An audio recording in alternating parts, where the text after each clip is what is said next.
Big breaking news निकल कर आ रही। बता दें आपको कि अभी अभी एसडीएम ज्योति मौर्य का एक ऑडियो वायरल हो गया, जिसमें उन्होंने साफ तौर पर आलोक मौर्य को मारने के लिए 1 करोड़ रुपए तक की पैसे देने की बात कही है। जी हाँ, इस वक्त की सबसे बड़ी और बिग ब्रेकिंग न्यूज निकल कर आ रही है कि करोड़ों रुपए में आलोक मौर्य के मौत का फरमान लिखा जा रहा है। जैसे ही यह ऑडियो वायरल हुआ, वैसे ही पता चलता है कि इस ऑडियो के पीछे और भी सच्चाई है।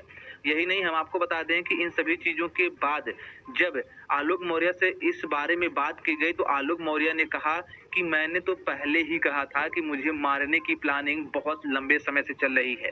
और अब ऐसे में ज्योति मौर्य का एक ऑडियो वायरल हो रहा है, जिसमें उन्होंने एक बंदे को लगभग करोड़ों रुपए के बदले में आलोक मौर्य के टुकड़े टुकड़े करने की बात कही है।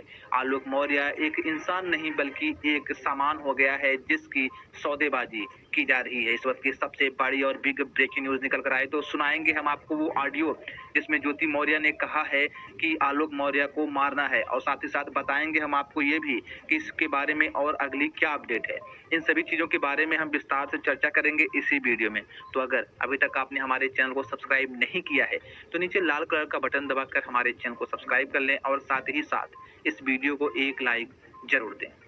दरअसल बता दें कि एसडीएम ज्योति मौर्य और उनके पति आलोक मौर्य के झगड़े का जो मेन जड़ है, वह खत्म होने का नाम ही नहीं ले रहा है। अब मेन जड़ वहां आके थम गया है कि आखिर बच्चियों की परमानेंट कस्टडी किसे मिलेगी। इन सभी चीजों को लेकर के जब आलोक मौर्य को परमानेंट कस्टडी मिलने लगी है और ज्योति मौर्य को दिखाई देने लगा है कि अब उनके पास बच्चों के परमानेंट कस्टडी मिलने के बहुत कम चांसेस हैं, तो उन्होंने आलोक मौर्य को मरवाने के 1 करोड़ रुपए देने की बात कही है। जी हाँ, उन्होंने एक फोन रिकॉर्डिंग में साफ तौर पर आदमी से बात करते हुए कहा है कि यदि आप मेरा काम कर देते हो तो मैं आपको 1 करोड़ रुपए तक दे दूंगी। मतलब कि पैसे की कोई बात ही नहीं है, जितना आपको पैसा लेना है उतना पैसा ले लो, लेकिन आलोक मौर्य को मारो। यह ऑडियो आप जब सुनेंगे तो आपके भी पैरों तले जमीन खिसक जाएगा। बता दें आपको कि यह ऑडियो सुनने के बाद आप लोग भी समझ जाएंगे कि आखिर इंसान का सौदा कब कब और कितनी बार किया जा सकता है। एक बार तो आलोक मौर्य को मारने का जो सौदा था, वह अपने बॉयफ्रेंड मनीष दुबे के साथ किया गया, और अब एक ऐसे अनजान शख्स के साथ किया जा रहा है जिसके बारे में खुद ज्योति भी नहीं जानती हैं। तो सबसे पहले हम आपको सुनाते हैं वो ऑडियो जिसमें ज्योति मौर्य ने साफ तौर पर अपने आलोक मौर्य को मरवाने की बात कही है, पैसे की बात कही है। ऑनलाइन पैसा लोगे या ऑफलाइन पैसा लोगे, मिलकर लोगे या फिर बिना मिले लोगे, इन सभी चीजों के बारे में जो एक डिटेल चर्चा की गई है, सबसे पहले आप उसको सुन लीजिए, फिर हम आपको आगे की सबसे सनसनीखेज खुलासा बताने वाले हैं। तो चलिए सुनते हैं पहले ये ऑडियो। मिल सकते हो मुझे एक बार? अब मिलने की क्या आफत आ गई इसमें? कुछ तो एडवांस दूंगा ना, मैं कैश पैसे लूंगा, मैं ना कि मैं ऑनलाइन लूंगा, मैं कैश लूंगा, तो थोड़ी बहुत आप एडवांस कर सकते हो? देखो मैं ऑनलाइन करती हूँ, ऑनलाइन ही दूंगी मैं। ऑनलाइन देखो, ये रिश्वत वाली बात होती है ना, वो ऑनलाइन नहीं दी जा सकती, समझो इस बात को। तो आप आदमी तो ऐसा भी बोल सकते हो कि तुमने पैसे नहीं दिए तो फिर मैं क्या करूँगी? तो मेरे पास भी तो सबूत आएंगे ना। ये सबूत की बात ठीक है, लेकिन देखो अगर आप इस तरह की बात करोगे तो काम नहीं जम पाएगा, क्योंकि देखो ऐसे जो पैसे होते हैं वो ऑनलाइन नहीं लिए जाते, वो कैश में ही सारी चीजें की जाती है। ठीक है, बताओ कितने बजे तुम मिलोगे सुबह? आप मुझे कल मेरे ऑफिस आ जाना 12 बजे के करीब। ठीक है। ठीक है, और कुछ पैसे लेके आना और कोई साथ में नहीं होना चाहिए। ठीक है। ठीक है ना? ठीक है।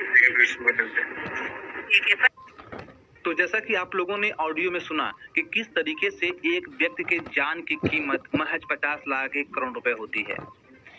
आलोक को मारने की जो कीमत दी गई है या फिर जो दी जाने वाली है, उसके बारे में सुन करके आपको कैसा लगा? पूरे भारत के हर एक इंसान को धक्का लग रहा है, एक के बाद एक जब पर्दे खुल रही हैं। हालांकि इस ऑडियो की जांच पड़ताल हमारी टीम कर रही है, और इस ऑडियो से संबंधित किसी भी खबर की हमारी टीम पुष्टि नहीं करती है। इसके बारे में पूरी तरीके से जांच पड़ताल की जा रही है। जांच पड़ताल के बाद जो भी अपडेट आएगा आपको बताया जाएगा। दरअसल बता दें कि इन सभी चीजों के बाद खबर यह आ रही है कि अब आलोक मौर्य बहुत ही जल्द कोर्ट में एक PIL डालने वाले हैं, जिसके तहत वो डिमांड करने वाले हैं कि जल्द से जल्द SDM ज्योति मौर्य को उनके पद से हटाया जाए। बता दें कि उनके खिलाफ की जा रही जांच में ढीली या फिर नहीं की जा रही जांच को लेकर के आलोक मौर्य काफी चिंतित हैं। आलोक मौर्य ने तो पहले भी कहा था कि यदि सही समय पर मेरी और मेरी पत्नी की जांच नहीं की गई तो बहुत ही जल्दी मैं इस दुनिया में नहीं रहूंगा। आलोक मौर्य को जब लगा था कि अब उन्हें मार दिया जाएगा, क्योंकि उन्होंने व्हाट्सएप चैट पढ़ा था, तब उनको लगा था कि अगर अब मैं मीडिया में नहीं आया तो मेरी जान नहीं बचेगी। आलोक उसी समय आनंद फानंद में मीडिया में आए और अपनी गवाही दिया। इसके बाद से मैटर इतना उछल गया कि आज आलोक मौर्य पूरी तरीके से सेफ हैं। बता दें कि आलोक मौर्य और एसडीएम ज्योति मौर्य की जो दोनों बच्चियां हैं, उनके परमानेंट कस्टडी के लिए कोर्ट में सुनवाई चल रही है और बहुत ही जल्द उसके बारे में भी फैसला आने वाला है। जी हाँ, महज घंटे 2 घंटे में या फिर कल इसके बारे में फैसला आ जाएगा कि परमानेंट वो बच्चियां किसके साथ रहेंगी, आलोक मौर्य के साथ रहेंगी या एसडीएम ज्योति मौर्य के साथ रहेंगी। इसका जो फैसला है वो आ जाएगा। इसके बाद आप लोगों को एक बड़ी खबर मिल सकती है। बता दें आपको, इन सभी चीजों के बाद मनीष दुबे, जी हाँ, एसडीएम ज्योति मौर्य के बॉयफ्रेंड मनीष दुबे कतराते हुए नजर आ रहे हैं। वो ना तो एसडीएम ज्योति मौर्य से सही से बात कर रहे हैं, ना तो न्यूज में कोई बाइट दे रहे हैं और ना ही किसी तरीके का कोई हल चला रही है। इस तरीके से देखा जाए तो एसडीएम ज्योति मौर्य और उनके पति आलोक मौर्य के झगड़े के बीच में अपने आप को पिसने से मनीष दुबे बचा रहे हैं। और जरूरत पड़ी तो वो सब खबर यह भी आ रही है कि अगर जरूरत पड़ी तो वो एसडीएम ज्योति मौर्य को भी छोड़ सकते हैं। वो एसडीएम ज्योति मौर्य से बात करना बंद भी कर सकते हैं और परमानेंटली वो अपना दूसरा जीवन शुरू कर सकते हैं।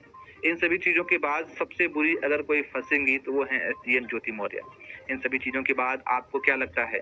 आपको क्या लगता है कि क्या मनीष दुबे सच में अपना हाथ पीछे खींच लेंगे, या फिर आपको क्या लगता है कि क्या सच में आलोक मौर्य को 50 लाख या 1 करोड़ में मरवा दिया जाएगा, या आपको क्या लगता है कि इन सभी चीजों के बाद अब फिर से एसडीएम ज्योति मौर्य और उनके पति आलोक मौर्य एक हो जाएंगे और फिर से अपना जीवन जीने लगेंगे? इन सभी खबरों के बाद एक बात और आप बताना कि आपको क्या लगता है कि क्या उन बच्चों की जो परमानेंट कस्टडी है वह आलोक मौर्य को मिलनी चाहिए या एसडीएम ज्योति मौर्य को मिलनी चाहिए? दोनों में से आपको कौन पसंद है, या बच्चों के लिए कौन सबसे ज्यादा सही है? आप अपनी राय हमें कमेंट